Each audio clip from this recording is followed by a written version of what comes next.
There was like two Ed Geins. There was the one that was out there during the day, and then there was the one at night that was digging up the graves. Every time you would call the office with some new detail, it got bigger and bigger. Among the things they found were bowls that had been made from the tops of human skulls. Things like this just don't happen in the 1950s in a small town like Plainfield. It's not the nature of man to do the things that he did. It's an aberration. For more than a century, the movies have brought our most vivid nightmares to life. Often, the fear is conjured from fantasy, from imagining the unimaginable. But it's even more frightening when the demons are real. Based on a true story. Just that small phrase that these events actually happened sort of makes the film much more both relevant and much more terrifying. Norman Bates in Psycho, Leatherface in the Texas Chainsaw Massacre, Buffalo Bill in The Silence of the Lambs. Each of these characters had its origins in the same true story, the unspeakable crimes of a single man. His name was Ed Gein. The writers of fiction, who are really good at it, could take Ed Gein and you could make him almost anything you wanted to make him in the world of horror, because he had so much to work with. Gein's crimes were committed against the living and the dead. The depraved acts of a damaged mind, they slashed through the surface of a complacent age, revealing the darkness that lurked just below. His twisted world became America's obsession. And what is at bottom, the story of a boy and his mother, became the template for half a century of horror. There's something about Gein that appeals to the morbid curiosity within all of us. It's so macabre, so bizarre, so deviant that we can't look away. How long have you known Mr. Gein? 7 years. 7 years. What kind of a man did you know him as?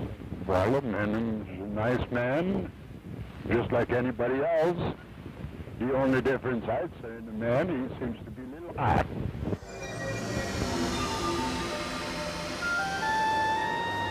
No one ever claimed that Plainfield, Wisconsin was a small-town paradise.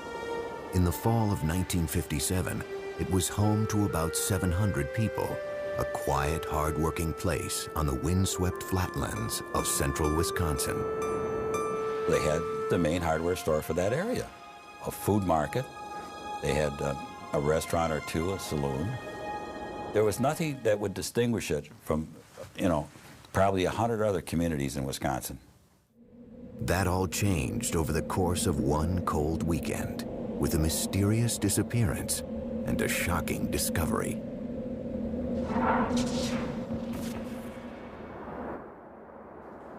Saturday, November 16th marked the beginning of an annual Wisconsin ritual.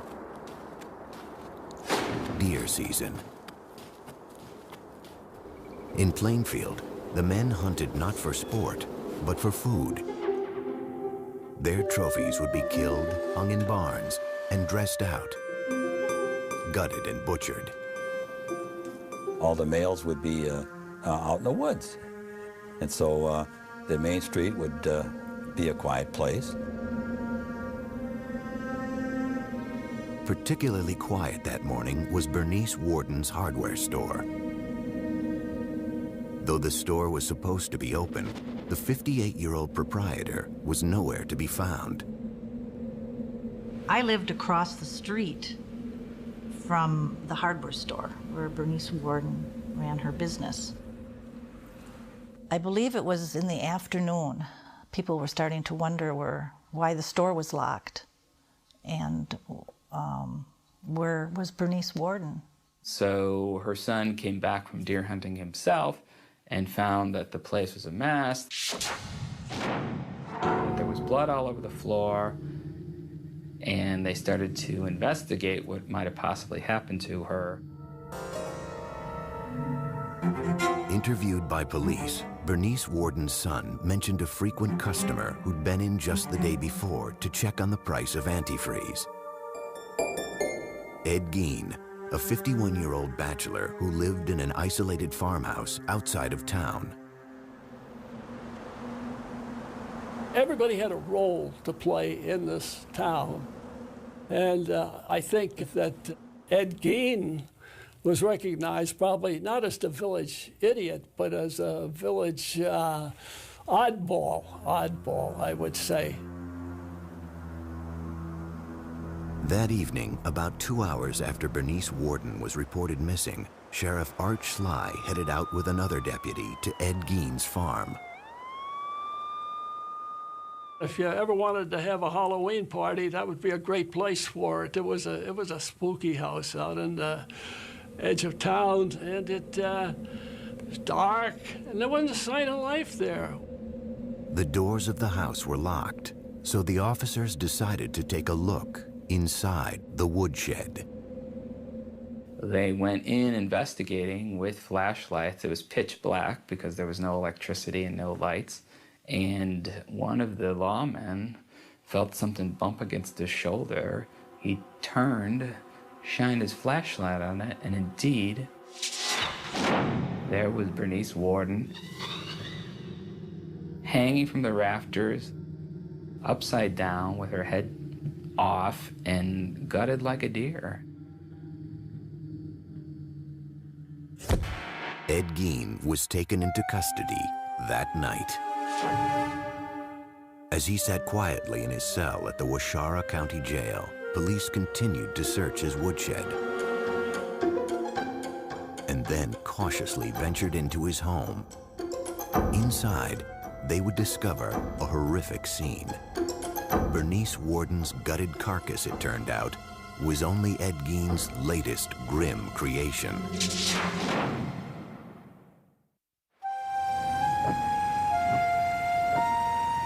On November 16, 1957, the quiet farming town of Plainfield, Wisconsin was abuzz with rumors about the murder of one of its residents. Bernice Worden's mutilated and decapitated corpse had been found that night in the woodshed of 51-year-old Ed Gein. With Gein now in custody, police prepared to enter his house for the first time. It was a cold, dark night, and the place had no electricity. The officers had only lanterns and flashlights to illuminate the scene. Well, Gein's entire house was in a state of really unimaginable squalor. It was so completely overwhelmed with the trash of a decade. It was chaos in terms of housekeeping. Well, you don't keep house, the kitchen was a jumble. Everything, there was dirty things here and newspapers laid up here and junk all over the place. But the officers discovered much more than mere filth. In plain sight, scattered throughout the house, was a ghastly array of human remains. Investigators were completely stunned and appalled to discover this incredible collection of human body objects. And among the things they found were bowls that had been made from the tops of human skulls. And then they found what looked like trinkets, but it was like a string of nipples from breasts, all on a string. They found a shade pole that was made from a set of women's lips. And they had found other body parts there. Then you'd go out into what would be like a living room, and they found furniture, a lampshade that was made out of human skin, chairs that were upholstered in human skin. They found face masks. Gein had apparently flayed the skin from the heads of the victims and preserved them and stuffed them with paper and hung them on the wall as decorations. Each disturbing discovery seemed to top the previous one, until finally, one officer came upon a brown paper bag. He opened the paper bag and saw a hank of human hair, and as he himself later described it, he said he had no idea what possessed him to do it, but just sort of reflexively, he reached in and pulled this thing out. To his horror, he discovered it was a woman's face. Worse yet, it was someone the cops recognized, a local bar owner named Mary Hogan, who had gone missing 3 years before. For 30 hours, the man apparently responsible for this gruesome spectacle sat in his jail cell, refusing to speak to investigators. Finally, they confronted him with Bernice Worden's corpse. And with that, Ed Gein began to come clean.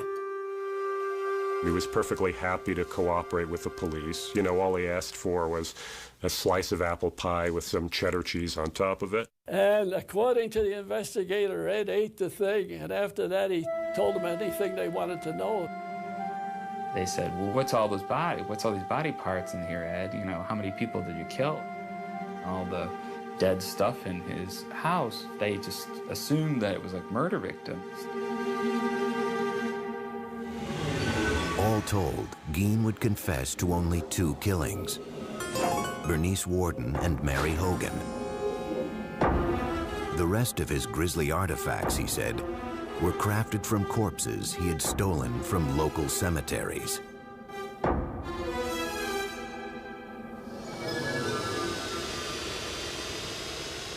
Plainfield woke up that Sunday morning to find out what had been living in their community for all these years, and that was Ed Gein. My dad, he couldn't tell us what had happened. He just said, I want you to come in and watch the news tonight with me. And the news came up on the television. He was the person. I just said to my dad, oh my gosh, that's Ed. We were all upset. We were all devastated. We were horrified about what had happened. It was a terrible, horrible thing. It was just such a complete shock, I guess. It was something that was a little bit difficult to talk about. It wasn't just the murder of Bernice Worden that was so disturbing. It was the other terrible things that he did that was upsetting so many people. I mean, this is a guy who had been living in their community almost all his life and been a babysitter for their children, had been eating at their table. Well, look what he did and how he did. They couldn't believe it. Well, I figured he was just perfectly harmless and rather simple. Plainfield's shock would soon be America's. Almost immediately, hordes of reporters descended on the town. It was the beginning of Ed Gein's transformation from anonymous psychotic to cultural icon. And it could all be traced back to the story of his childhood. Because in the words of Norman Bates, a boy's best friend is his mother. In November 1957, the gruesome tale of Ed Gein was making headlines across America. The country's morbid fascination with the man the papers were calling the Mad Butcher of Plainfield was not lost on author Robert Bloch, who was living in Wisconsin at the time. It was exactly the time that the Gein case was breaking in the newspapers, and Bloch immediately recognized that it would be a wonderful basis for a horror story. The result was Bloch's 1959 novel, Psycho, which Alfred Hitchcock would bring to the big screen the following year. The story of Psycho is the story of Norman Bates, a single, deeply disturbed mama's boy, for lack of a better word, who runs a hotel and murders unsuspecting young women who cause him to have any sexual urges or impulses. One of the main things that Bloch took from the Gein case was the psychological relationship between Norman and his mother, which very much parallels that between Annie and his mother. Augusta Gein had been dead 12 years when police entered the house she had once shared with her son. As they worked their way from room to room, searching for clues that might explain what would drive someone to commit such crimes, they came upon a doorway that had been boarded up. And by that time, of course, they had seen so many horrific things, they had no idea what they were going to discover behind the doors of this room. And when they broke it down, what they discovered was that it was a room that was kept in a state of perfect, pristine preservation. And that turned out to be the room of Ed's mother. The bed was made. There was a table, night table. Had a Bible on it. The room was very dusty, musty. The wallpaper was sort of a rose-tinted thing, but it was all kind of discolored. And that was his shrine to his mother. After his arrest, Ed Gein underwent a month-long court-ordered psychological evaluation. It was here that a picture began to emerge of life behind closed doors on the Plainfield farm, and Ed Gein's descent into madness.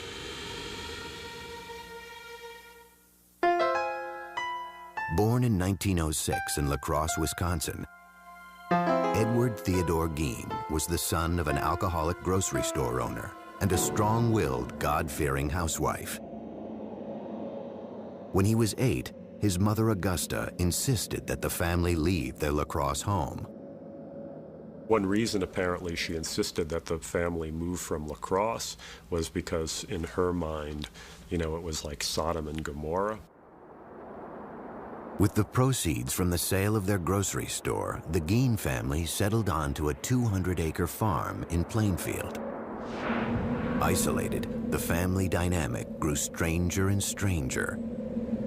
Mr. Gein had a very strange relationship with his mother. It was a love-hate relationship. He listened to her and worshipped her and followed her very closely. She was religiously devout, if not fanatical woman. Very, very domineering, very, very strong-willed. I mean, she completely dominated her husband, as well as her 2 sons, Gein and his brother Henry. Augusta would preach a lot out of the book of Revelations that said that women were whores, women were tramps, women were definitely evil beings out to, you know, hurt people. The Gein household really became a sort of breeding ground for psychopathology. You know, you have these 4 people stuck together, completely under the sway of this woman. So it really becomes an incubation place for madness.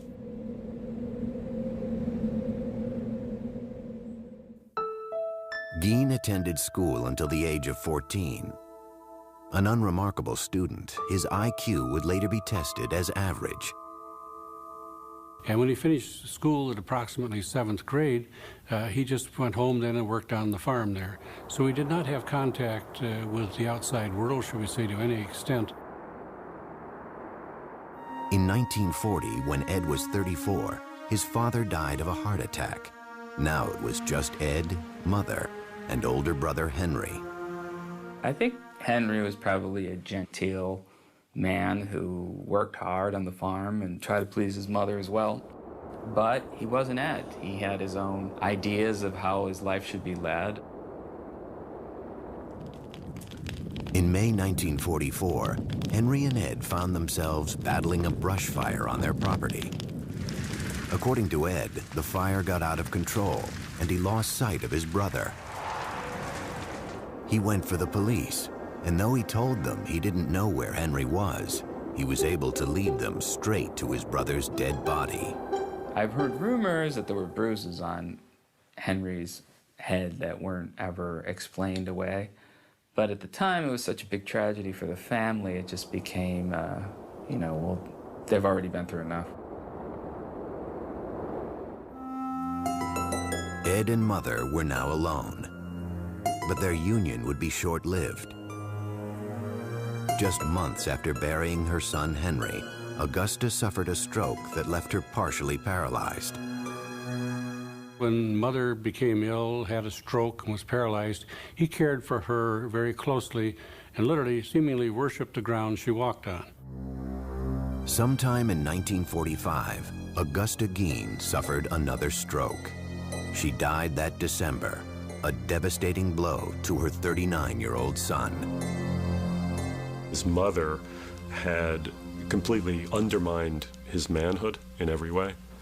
And at her funeral, he was reacting like a little schoolboy who had just lost his mommy, you know, and just crying hysterically. Everything that he knew in the world seemingly was gone. That was his one link with sanity that was remaining at that point.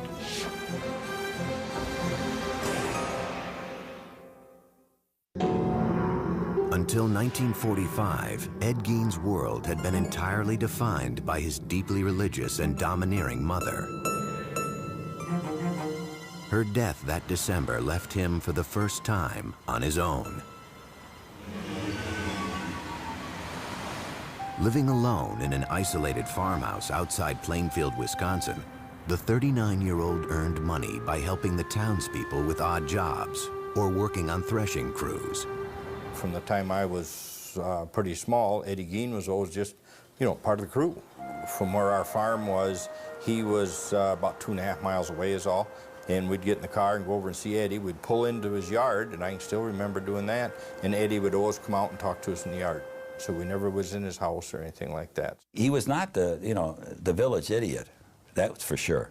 The housewives in town, they would trust him, you know. Can you fix this? I got a door that squeaks at, or, you know, can you fix the hinge on my door? Sure, I come over.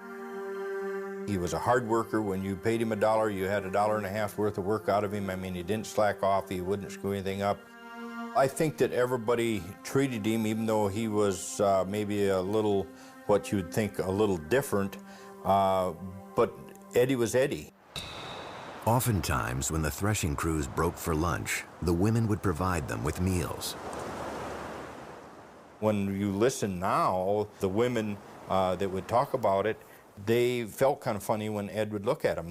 He would give off kind of a funny, it made him uncomfortable the way he would stare at them. Something about his eyes that bothered me. I didn't feel like he was a person I would trust. Strange. Gein had a reputation around town as odd, yet harmless. Behind closed doors, however, he struggled to cope with life after Mother. Psychiatrists who interviewed Gein concluded that during the years after his mother's death, his psychological problems crossed the line into psychosis. Mr. Gein's mother's death affected him tremendously. He had no other person to communicate with or talk with. And consequently, he just turned to his inner fantasies, his other interests, and found that without Mother, he didn't know what he was going to be doing. He would come home to this empty, decaying farmhouse. Again, that was without electricity, that was without indoor plumbing. He was completely isolated. Gein's mother had left him terrified of human contact, of women in particular. His loneliness, however, drove him to seek his own perverse sort of companionship. At some point, Gein said, he began to make nighttime raids on local cemeteries. Ed was a reader of the obituaries. He was fascinated by who had just passed away. Ed would find out when the service was going to be, where the burial was going to be, and as quickly as he could get there in the dark of night, he would go and open that grave and get that body. Mr. Gein substituted seemingly dead bodies for the activities that he had with his live mother before. If Mother was gone, he needed someone who literally could take her place. Gein took these desires to ghoulish extremes. Though it remains a mystery if he ever engaged in either sex with the corpses or cannibalism, some of the discoveries police would later make defied comprehension. There was what the police called a mammary vest, the upper torso of a woman that Gein had taken from the body and preserved and attached straps to. And then there were leggings that had been made from the skin of a woman's legs.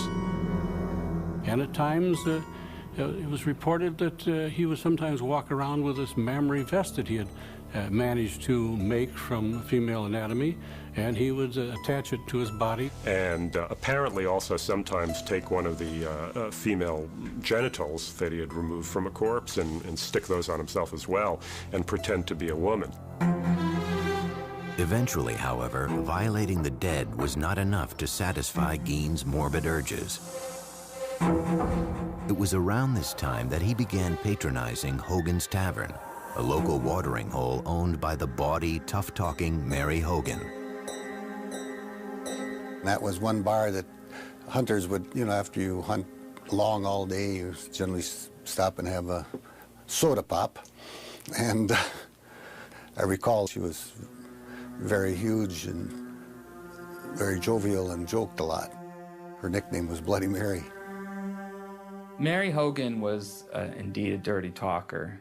She spoke in profanity like a truck driver or a sailor or whatnot. I think when Ed Gein saw Mary Hogan, he saw some kind of grotesque, dark mirror image of his mother. On the afternoon of December 8th, 1954, a local farmer stopped into Hogan's Tavern to pick up some ice cream for his daughter. He goes into the bar, and he knew immediately that something was wrong. There was blood all over the floor, and there was money on the floor, and he just turned around and beat it out of there. Mary Hogan was nowhere to be found.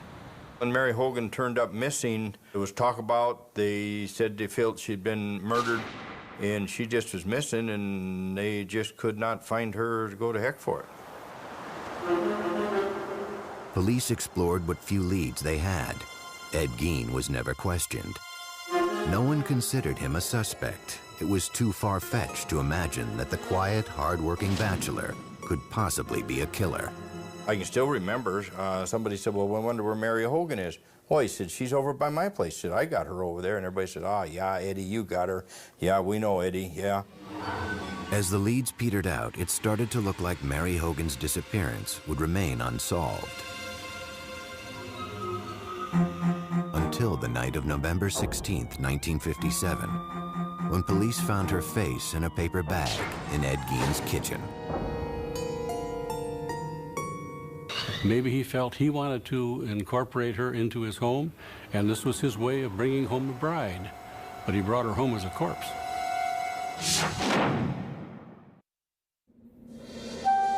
As 1957 drew to a close, the people of Plainfield, Wisconsin were still reeling from the nightmare visited on their town. Ed Gein had been charged with the murder of hardware store owner Bernice Warden. But the discovery of his many other hideous offenses had brought instant infamy to Plainfield, along with a horde of reporters from around the world. This was the crime of the country at this particular November in 1957. And it just brought in basically the Western world's press. Had you ever been in the man's house? No, sir. Never been in there. I'd like to talk now. Your name? As the incident wore on and it became so much a front page issue that lots and lots of people were saying, when can it just die down? When can it go away? It was disturbing to the population. We didn't really appreciate all of the media attention. I was stopped on the street once by a reporter from England, but I just said that I had nothing to say and no comments to make and walked on. Outside of Plainfield, a different kind of response was taking hold. The spread of what came to be known as Gein humor. Well, I believe that the jokes sort of was an outlet for how everyone felt and the fear that they felt. One of them was, what was Ed's favorite dessert? And he says, lady fingers. Ed Gein gave his girlfriend a present on Valentine's Day. It was a box of farmers' fannies, you know. There were actually people thrown out of the restaurant in Plainfield for going and ordering Gein burgers and things. Just a whole spectrum of those kinds of sick humor jokes that You couldn't think of them fast enough to respond to the one that would be given to you.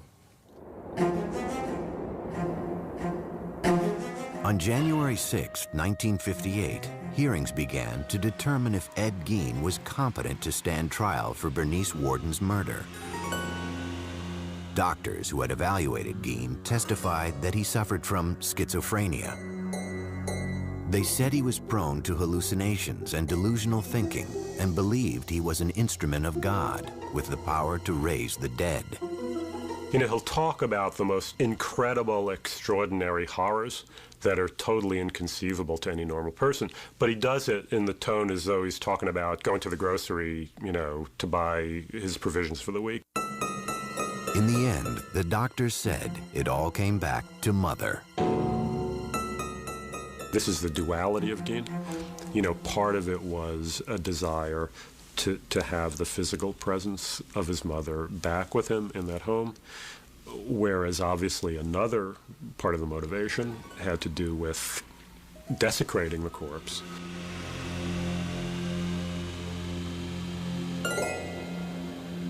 Reporter Dick Leonard remembers sitting next to Gein as the sanity hearing drew to a close. At that moment, he says, he caught a glimpse of the scared, sick man behind the monster. I looked at Ed, and he looked at me, and I could see he was nervous. He was fearful. And he says to me, "What are they going to do to me? What are they going to do to me?" So the judge raps everybody to be quiet. And I had my hand down on the bench here, and he's next to me. And he reaches over and grabs my hand like I was his mother or something. That afternoon, the judge ruled that Ed Gein was legally insane and therefore not competent to stand trial. He was sent off to live at Central State Hospital for the Criminally Insane, a psychiatric hospital in central Wisconsin. For the people of Plainfield, life after Ed Gein would never be the same. We never locked our doors before this happened. But we began to lock our doors. The 50s was an era of innocence, I believe, and it's pretty much ended that. Still, there was one last piece of business for the town to attend to.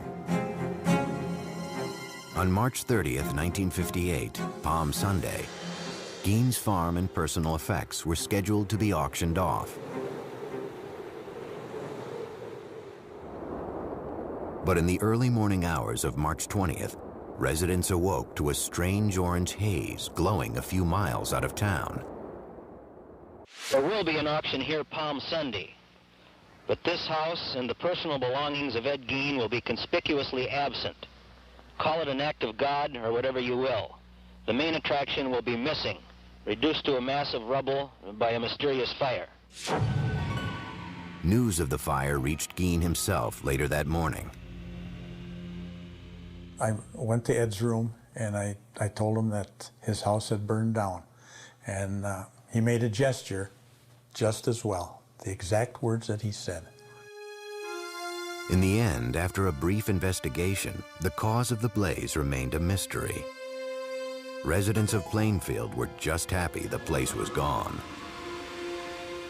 The people in Plainfield were so happy that this house burned down and this was going to go away. We weren't going to be bombarded by the media. We were not going to be having tourists come to Plainfield to see Ed Gein's horror house. The auction of Ed Gein's estate still took place as scheduled on March 30th. Gein's grisly handiwork was not up for sale. All the human remains had been shipped off to the Wisconsin State Crime Lab. Yet that didn't stop hundreds of curiosity seekers from descending on the farm. One of the things sold at the auction was Ed Gein's car, which a very enterprising carny type immediately purchased and started to take on tour. Ed Gein's car used to show up at county fairs, like an exhibit, you know, like the two-headed cow or, you know, the bearded person. so that that would be an exhibit that you could put a tent around it and charge admission. At Central State Hospital, staffers soon came to view Ed Gein as something of a model patient. Ed was a quiet individual. He'd go and sit in the corner in the day room. And, we had some nice lounge chairs out there, and he'd read the paper there. He wouldn't converse too much with other patients. I can remember we used to play cribbage together out in the day room. There were, however, times when Gein behaved oddly. When it got, say, full moon, he would talk about women, what he'd like to do to them, and just ramble on and on, just like very incoherent. And then as the full moon dissipated, he would get more back to normal. But he always had that glint in his eye that you kind of figured there was something there that was wrong. In 1968, Gein's doctors wrote a letter to the court stating that Gein was now competent to stand trial for the murder of Bernice Worden. When he walked into the courtroom, there was dead silence. It was just, I mean, you could hear a pin drop. And then he walked in and he stopped a little bit and he bowed his head to the audience. After a 9-day trial, the judge found him guilty. The 62-year-old was sent back to Central State to live out the rest of his days. In time, Ed Gein's macabre fame would fade, yet his twisted saga would never lose its capacity to shock or its power to provoke our deepest fears.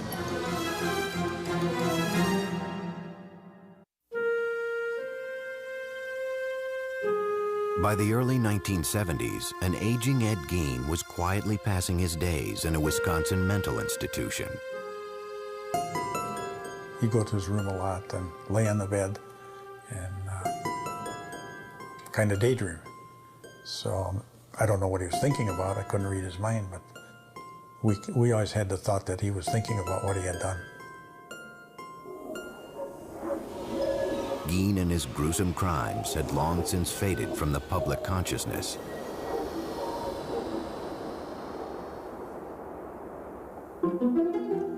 Yet the story of the so-called Mad Butcher of Plainfield had firmly taken root in the darkest reaches of the American psyche. It was a time where he became almost unlifelike, almost like he was a creature of fiction, I think. Some type of a demigod almost.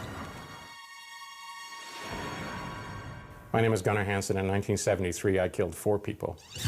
I was Leatherface in the Texas Chainsaw Massacre.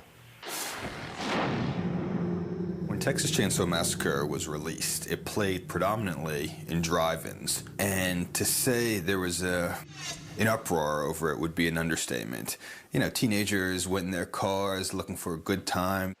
And what they were exposed to was literally 90 minutes of pure hell. Directed by Tobe Hooper, the film featured a character named Leatherface, who wore a mask made of human skin. During the filming, late one night, Tobe told me that this was based on Ed Gein, very loosely. I mean, what he said was that Ed Gein was the inspiration for the family, that if you take essentially the fact that they made furniture out of bones, that they had skin lamps, that they might be cannibals, and that Leatherface wore a mask, those characteristics were lifted from Ed Gein. What Leatherface really is Ed Gein as a little child would imagine him to be. Because these crimes were real, we had to make Leatherface into this hulking monster who wears a mask of human flesh and wields a chainsaw, instead of being the boy next door who does these horrible things. 17 years later, a different take on the legend of Ed Gein would help make the film The Silence of the Lambs a critical and commercial hit. If you look at The Silence of the Lambs, where the Buffalo Bill character is trying to make a skin suit out of women's body parts, which is something that's based directly on Gein. The killer, the grave robber, all of the things that, you know, you want to get into a good horror story, he was there. He was their source. Because the imagination could take Ed Gein anywhere and it has. The irony is that as twisted as Norman Bates was, as terrifying as Leatherface wielding his chainsaw is, and as pathologically insane as Buffalo Bill is, Gein was worse. Gein had everything these characters had in spades. 2001 saw the release of a low-budget independent film about the life of Ed Gein. I thought Ed Gein would be a good topic for a movie just because of the mindset of this person.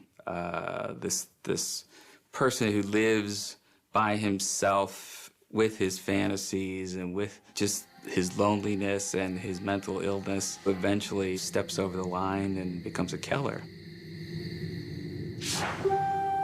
On July 26, 1984, Ed Gein died of respiratory failure. He was 77 years old. There wasn't too much emotion at that time. There wasn't much talk going on in town other than he's gone. He's dead. Ed Gein ended up being buried in the most appropriate place for him, right next to his mother in the Plainfield Cemetery. You know, ever since her own death in 1945, it had been his great dream to get back to her, and finally in death he had achieved that. Sometime after his death, Ed Gein's tombstone was stolen from the ground. It was eventually recovered and is currently being kept in storage at the Waushara County Sheriff's Department. To this day, however, groundskeepers at Plainfield Cemetery still find flowers and letters that have been left at his grave. There's no way in the world that anyone could ever decipher completely or even intelligently what Ed was thinking or doing. It's not the nature of man to do the things that he did. It's an aberration. The fact that Ed Gein was a sick man mentally, I don't think that mattered to any of us. He did some horrible things no matter what his condition was, and so we had no sympathy for the man. Mr. Gein was an example of a monster that was in hiding. He was not known to his neighbors. He presented a facade of normality to them, and that's why he literally could have the mask of sanity over the whole situation until he was discovered. Obviously, we can never really know. To ask what made Ed Gein is ultimately as unknowable as to ask what made Mozart Mozart. You just don't know.